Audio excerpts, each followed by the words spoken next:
जय हिंद दोस्तों, स्वागत है आपका हमारे और आपके प्यारे से यूट्यूब चैनल 92 एजू पर। तो इस वीडियो में हम आपके लिए केमिस्ट्री के जितने भी मोस्ट क्वेश्चन हैं सभी यूनिट्स के वो सब लेकर आए हैं।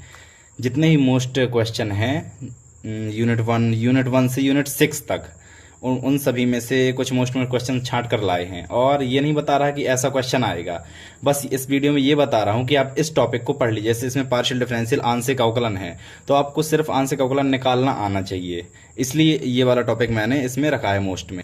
तो जैसे किसी में मैंने कोई टॉपिक बताया तो वो बस आप वो टॉपिक पढ़ लीजिए, उस टॉपिक के बारे में जितना जो कुछ है वो सब पढ़ लीजिए, इसलिए मैंने ये वीडियो बनाई है। तो ठीक है, चलिए देखते हैं। तो सबसे पहले यूनिट 1 केमिस्ट्री यूनिट 1।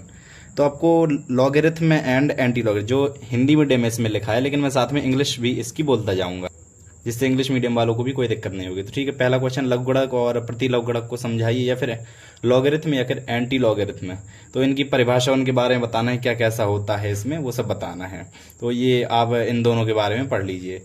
ठीक, दूसरा बॉयल का नियम लिखिए, बॉयल का नियम क्या होता है इस नियम को आपको पढ़ लेना है। और तीसरा, तो इसमें ढाल और अंताखंड पूछा गया, तो आपको ये नहीं बता रहा कि ये एक इक्वेशन ऐसे ही आएगी, सिर्फ आपको बता रहा हूँ कि आपको ढाल और अंताखंड निकालना आना चाहिए। अब ये कैसे निकालते हैं देखिए, जैसे अगर ये हमारा इक्वेशन y बराबर mx प्लस c, ढाल क्या होती है? ढाल होती है प्रवणता, जिसे कहते हैं स्लोप। ढाल होती है प्रवणता, इसे इंग्लिश में स्लोप कहते हैं, और अंता को कहते हैं इंटरसेप्ट। स्लोप एंड इंटरसेप्ट, ठीक है। तो जैसे y बराबर mx प्लस c का कोई हमारा इक्वेशन है, तो इसमें जो m होती है ये होती है आपकी प्रवणता, ढाल या फिर स्लोप, और ये होता है आपका अंताखंड या फिर इंटरसेप्ट। ओके, जैसे अब ये वाला हमें इक्वेशन है 3y minus 2x equal to 5। अब इसमें देखना है हमारा, इसमें कह रहा है ढाल और प्रवणता ज्ञात कीजिए, फिर स्लोप एंड इंटरसेप्ट ज्ञात कीजिए। तो सबसे पहले हमें किस रूप में लिखना है? y बराबर mx प्लस c, इस रूप में लिखना है, फिर इसके बाद m का मान देखना है। तो इस रूप में लिखते हैं, तो 3y, y एक तरफ कर लो, और 5 माइनस 5 मतलब 2x प्लस 5, 2x प्लस 5 ऐसा हो जाएगा आपका। और y बराबर 2/3x प्लस 5/3, इस प्रकार का कुछ इक्वेशन बन जाएगा। तो m का मान देखिए, अब इसमें m का मान है 2/3, mx 2/3 और c का मान 5/3। तो इसमें हो जाएगा slope equal to 2/3 and c मतलब अंताखंड equal to intercept equal to 5/3। ये हो जाएगा आपका आंसर। तो आपको स्लोप और अंताखंड निकालना आना चाहिए, तो इसलिए मैंने ये तीसरा वाला स्लोप और अंताखंड ज्ञात करना आपको आना चाहिए, इसलिए ये वाला मैंने क्वेश्चन बताया है। तो ठीक है, 3 हुए। अब चौथा, लॉग ज्ञात करने का तरीका आपको आना चाहिए। जैसे लॉग, अब कई लोग कहते हैं पीछे सारणी है तो इतनी बड़ी सारणी कैसे याद करें? तो सारणी देखो, अगर वो लॉग देंगे, जैसे लॉग निकालने के देंगे, तो वो आपको सारणी भी देंगे साथ में, वरना ये वाला क्वेश्चन आपको नहीं देंगे लॉग वाला। तो लॉग निकालने का तरीका आपको आना चाहिए। और लॉग निकालने के तरीके के साथ साथ जो लॉग वाले सवाल होते हैं, लॉग के जो नॉर्मल नियम होते हैं, कुछ लॉग m की पावर n, तो n log m, ऐसे कुछ जितने भी सूत्र होते हैं लॉग के, वो सब याद कर लीजिए। जैसे कोई पूछ लिया कि log 2 के पदों में व्यक्त कीजिए log 64 को, ऐसे कुछ सवाल आ जाते हैं। तो इनके लिए ये जो छोटे छोटे फॉर्मूले होते हैं बहुत ज़रूरी होते हैं, ये इसलिए याद करना इन्हें ज़रूरी है। तो ठीक है, लॉग ज्ञात करने का तरीका आना चाहिए। इसके बाद 5वां नंबर, अवकलन ज्ञात करना आपको आना चाहिए। इसमें सब छोटे छोटे अवकलन, ऐसे नहीं खूब बड़ा सा अवकलन पूछ ले, क्योंकि जो बायो वाले हैं उन्हें थोड़ी दिक्कत हो सकती है अवकलन निकालने में, लेकिन जो मैथ वाले हैं वो सब कर लेते हैं। तो जैसे 6x², इसका अवकलन पूछ लेंगे, 6 दूनी 12x, इसका अवकलन हो जाएगा। साइन x का पूछ लेंगे, साइन स्क्वायर x का पूछ लेंगे, ऐसे छोटे छोटे अवकलन पूछते, ज़्यादा बड़े नहीं पूछते। तो ठीक है, अवकलन ज्ञात करना। इसके बाद आंशिक अवकलन, पार्शियल डिफरेंशियल आपको निकालना आना चाहिए। पार्शियल डिफरेंशियल निकालना आपको आना चाहिए। इसमें डेल बटे डेल, जिसके रिस्पेक्ट में वो x के रिस्पेक्ट में कर रहे, तो डेल बटे डेल x। ठीक है, पार्शियल डिफरेंशियल निकालना आपको आना चाहिए। और समाकलन ज्ञात करना, जो इंटीग्रेशन जो होता है, इंटीग्रेशन निकालना आपको आना चाहिए। तो ठीक है, ये हुई यूनिट 1 की। यूनिट 1 जो है हमारी पूरी मैथमेटिकल केमिस्ट्री है इसमें। तो इसमें सब आपके, इसमें आप न्यूमेरिकल्स ही आएंगे, जैसे मैथमेटिकल कुछ है, या फिर डिफरेंशियल पूछ ले, इंटीग्रेशन पूछ ले, यही पूछ सकते हैं। तो इसमें कोई क्लियर नहीं है, इसमें सब मैथमेटिकल जितने भी चीज़ें आएंगी सब मैथमेटिकल आएंगी। तो ठीक है, पहला यूनिट कंप्लीट। एंड देखते हैं दूसरा, यथार्थता परिशुद्धता को समझाइए। इनकी परिभाषाएं आपको पढ़ लेनी है, यथार्थता और परिशुद्धता। और यथार्थता को इंग्लिश में कहते हैं एक्यूरेसी, एंड परिशुद्धता को प्रिसीशन। यथार्थता एक्यूरेसी, परिशुद्धता प्रिसीशन। तो ओके, इनके बारे में आपको सब पढ़ लेनी है। इन्हें व्यक्त करने की विधियां जो होती हैं, दोनों को व्यक्त कर, यथार्थता को व्यक्त करने की विधियां और इसे व्यक्त करने की विधियां, method of expression of accuracy. Okay, तो ये सब आपको विधियां, ठीक है, इनके बारे में मतलब सब आपको पढ़ लेना, यथार्थता परिशुद्धता के बारे में। इसके बाद प्रतिदर्श, प्रतिदर्श को कहते हैं सैंपल। प्रतिदर्श को हम इस तरीके से समझ सकते हैं, जैसे मान लो हम गेहूं बेचने जा रहे हैं, एक बोरा भर गेहूं है, तो उसमें हम सैंपल निकालते हैं, जैसे थोड़ी सा वो निकाल के देख लेता है हाथ से कि हाँ कैसे गेहूं है, तो वो जो थोड़ी सा निकालता है उसे कहते हैं प्रतिदर्श या फिर सैंपल इंग्लिश में। तो ठीक है, ये चीज़ होती है प्रतिदर्श। तो इसके बारे में आपकी अवधारणा, कॉन्सेप्ट ऑफ सैम्पलिंग, ये चीज़ें आपको पढ़ लेनी है, बस छोटी छोटी चीज़ें। ओके, तो त्रुटियों को, त्रुटियाँ आपको सभी पढ़ लेनी है, जितनी भी त्रुटियाँ जितनी प्रकार की होती, इसे कहते हैं इंग्लिश में क्लासिफिकेशन ऑफ एरर्स। ओके, तो त्रुटियाँ आपको पढ़ लेनी है, यांत्रिक त्रुटियाँ और जितनी भी होती हैं मतलब, तो ठीक है, त्रुटियों पर ही करना। इसके बाद स्टैटिस्टिक्स, सांख्यिकी।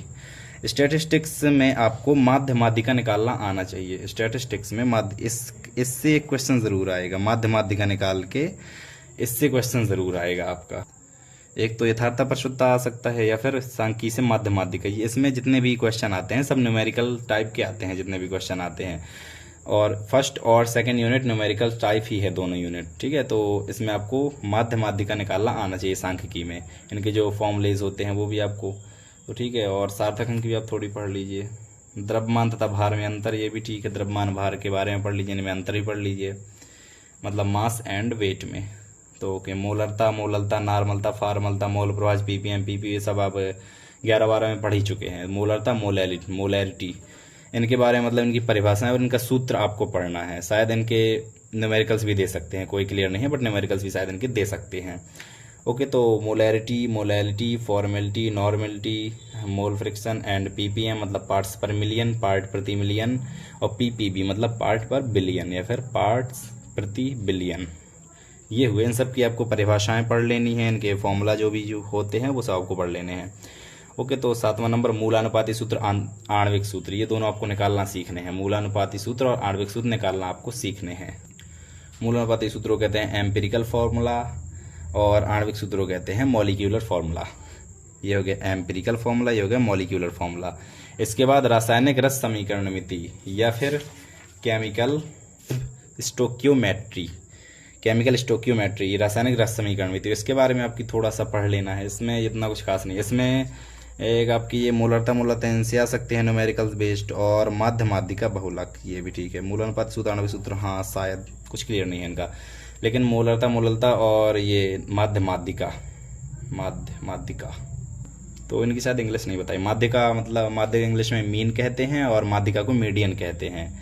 इसे मीन कहते हैं, इसे मीडियन कहते हैं। ओके, तो माध्य माध्यिका। तो ये हुए यूनिट 2 के जितने भी मोस्ट क्वेश्चन हैं, इनके बारे में आपको सबको पढ़ लेना है। ये नहीं बता रहा कि यही क्वेश्चन आएंगे, लेकिन आपको इनके बारे में पढ़ लेना है बस। इनकी प्रोबेबिलिटी जो है वो ज़्यादा है थोड़ी आने की। ओके, तो यूनिट 2 एंड हुई, अब यूनिट 3 कंप्यूटर। ये पूरी कंप्यूटर बेस्ड यूनिट है, तो इसमें कंप्यूटर की परिभाषा, महत्व, प्रकार, गुण, दोष, ये कंप्यूटर के बारे में आपको पढ़ लेना है पूरा। जितना भी होते हैं कंप्यूटर के प्रकार हो गए, कंप्यूटर के गुण और दोष कौन कौन से होते हैं, परिभाषा, महत्व। ओके, तो ये चीज़ें पढ़ लेनी है। फिर इसके बाद आउटपुट इनपुट डिवाइस, मतलब जैसे पूछ सकते हैं कि किन्हीं 5 आउटपुट और 5 इनपुट डिवाइसों के नाम लिखिए, तो ऐसे किसी प्रकार से क्वेश्चन बन सकता है। तो ठीक है, ये हो गई। अब सॉफ्टवेयर और हार्डवेयर में क्या अंतर है, ये चीज़ भी पूछ सकते हैं। तो ये चीज़ भी आपको और ये सॉफ्टवेयर हार्डवेयर के बारे में आपको पढ़ लेना है। आउटपुट इनपुट डिवाइसेस के बारे में पढ़ लेना है। फिर इसके बाद ऑपरेटिंग सिस्टम, इसमें जो इम्पोर्टेंट क्वेश्चन है वो है ऑपरेटिंग सिस्टम से।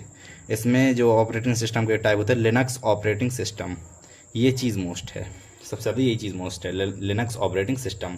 तो इस चीज़ को आप थोड़ी ध्यान से ज़्यादा पढ़ लीजिए। तो ये हुए यूनिट 3 के जो कंप्यूटर बेस्ड हैं जितने क्वेश्चन वो सभी हुए। ओके, तो यूनिट 4 की ओर चलते हैं हम। यूनिट 4 है हमारी केमिकल इक्विलिब्रियम, जिसे रासायनिक साम्य कहते हैं हिंदी में, केमिकल इक्विलिब्रियम। तो इसमें सबसे पहले आपको इक्विलिब्रियम के बारे में पढ़ लेना है, साम्यावस्था इसे कहते हैं। फिर साम्य स्थिरांक, इक्विलिब्रियम कांस्टेंट, तो इसके बारे में भी आपको पढ़ना है। साम्य स्थिरांक जो केपी केसी होते हैं उनके बारे में। तो ठीक है, इक्विलिब्रियम हो गई, फिर इक्विलिब्रियम कांस्टेंट हो गए, फिर द्रव्यानुपाती क्रिया का नियम, law of chemical equilibrium, law of chemical equilibrium, या फिर mass action, law of mass action, ये चीज़ आपको पढ़नी है। इसमें इंपॉर्टेंट है द्रव्यानुपाती क्रिया का नियम, और आगे देखते हैं क्या इंपॉर्टेंट है। तो ठीक है, मतलब बानवे क्रिया का नियम हो गया। इसके बाद केपीकेसी में संबंध, ये भी आपके लिए इंपॉर्टेंट है, केपीकेसी में संबंध हो गया। इसके बाद साम्य स्थिरांक के मात्रक, हाँ इसके बारे में भी पूछ सकते हैं, साम्य स्थिरांक के मात्रक हो सकते हैं। केपीकेसी में रिलेशन हो गया, और साम्य स्थिरांक unit of chemical, unit of equilibrium constant, okay. और गिब्स मुक्त ऊर्जा, इसके बारे में कुछ खास नहीं, ठीक है। गिब्स मुक्त ऊर्जा, रासायनिक विभव, केमिकल पोटेंशियल, तो इसका जो कॉन्सेप्ट है केमिकल पोटेंशियल का वो आपको पढ़ लेना है, कॉन्सेप्ट ऑफ केमिकल पोटेंशियल। तो ये वाला भी एक काफ़ी सही ठीक ठाक क्वेश्चन है। एंड लीसा तेली सिद्धांत, भाई ये है सबसे इम्पोर्टेंट आपका, इस वाले पार्ट से है कुछ इंपॉर्टेंट, तो एक है लीसा तेली का सिद्धांत, सबसे ज़्यादा इंपॉर्टेंट क्वेश्चन। लीसा तेली, केपीकेसी और द्रव्यानुपाती क्रिया, ये तीनों, ओके। तो वॉन्ट ऑफ समतापी समीकरण, ये भी शायद हो सकता है। तो ठीक है, ये हुए यूनिट 4 के, हमारे यूनिट 1 2 3 4 चारों के क्वेश्चन मोस्ट। अब यूनिट 5 क्रोमेटोग्राफी, ये वाली यूनिट क्रोमेटोग्राफी या फिर हिंदी में कहते हैं वर्णलेखिकी, उस पर आधारित है पूरी। तो क्रोमेटोग्राफी को आपको जो प्रिंसिपल होता है वो मेन चीज़, प्रिंसिपल ही ज़रूरी है क्रोमेटोग्राफी। और इसके बाद क्लासिफिकेशन भी पढ़ लेना। क्रोमेटोग्राफी का जो सिद्धांत है, प्रिंसिपल है, वो ज़्यादा ज़रूरी, क्रोमेटोग्राफी सिद्धांत। इसके बाद कागज क्रोमेटोग्राफी, ये भी बहुत मोस्ट है। पतली परत या फिर थिन लेयर, इसे पेपर क्रोमेटोग्राफी कहते हैं, इसे थिन लेयर क्रोमेटोग्राफी कहते हैं। ये है कॉलम क्रोमेटोग्राफी। ये 3 क्रोमेटोग्राफी आपको पढ़ लेने, उनके बारे में जो इनके ये उपयोग, लाभ, सीमा, ये चीज़ें होती हैं, ये भी आपको पढ़ लेने हैं, ओके। तो यूनिट 5 क्रोमेटोग्राफी हुई हमारी कंप्लीट। अगर आपके लिए वीडियो अच्छा है तो आप इसे लाइक कर दीजिए, क्योंकि मुझे ये क्वेश्चन ढूंढने में 1 घंटे से ज़्यादा का समय लगा। मेरा भी 1 से 1.5 घंटा बर्बाद हुआ है सिर्फ ये क्वेश्चन ढूंढने में, और किसके लिए, आप लोगों के लिए। तो अगर आपको थोड़ी सा भी लग रहा हो कोई कि वीडियो आपके लिए हेल्पफुल है, तो वीडियो को एक लाइक कर दीजिए, क्योंकि आपके एक लाइक से हमें करोड़पति नहीं बन जाना, सिर्फ हमें अच्छा लगता है वो आपका लाइक देख के, कि हाँ चलो किसी को वीडियो हमारी पसंद आई, अच्छा लगा, उसके लिए हेल्पफुल रही वीडियो, बस इतना चीज़ होती है। बाकी लाइक से कोई करोड़पति लाखपति नहीं बन जाता। तो ठीक है भैया, जो लाइक करे उसका भला, जो ना करे उसका भी भला, ठीक है। चलो यूनिट 6 के जो थोड़ी से हैं इंपॉर्टेंट, इसमें सबसे ज़्यादा इंपॉर्टेंट है वियर लैम्बर्ट का नियम, यही है एक सबसे ज़्यादा इंपॉर्टेंट, इसकी सीमाएं जो होती हैं ये है। बाकी स्पेक्ट्रल परास, हाँ ऐसे ही बोल सकते हैं, स्पेक्ट्रल परास, विद्युतचुम्बकीय विकिरण भी ठीक है। स्पेक्ट्रम के प्रकार और अवशोषण, इन सब के बारे में आपको थोड़ी पढ़ लेना है, लेकिन सबसे ज़्यादा मोस्ट जो अच्छे से पढ़ना है आपको वियर लैम्बर्ट का नियम। इसमें ऐसा भी है कि वियर का नियम लिखो, लैम्बर्ट का नियम लिखो, फिर वियर लैम्बर्ट का एक साथ जो नियम है वो भी लिखो, ऐसा है इसका थोड़ी क्वेश्चन। तो गाइस वीडियो देखने के लिए थैंक यू सो मच, और मिलते हैं अगले टॉपिक के साथ। Thank you so much, bye bye.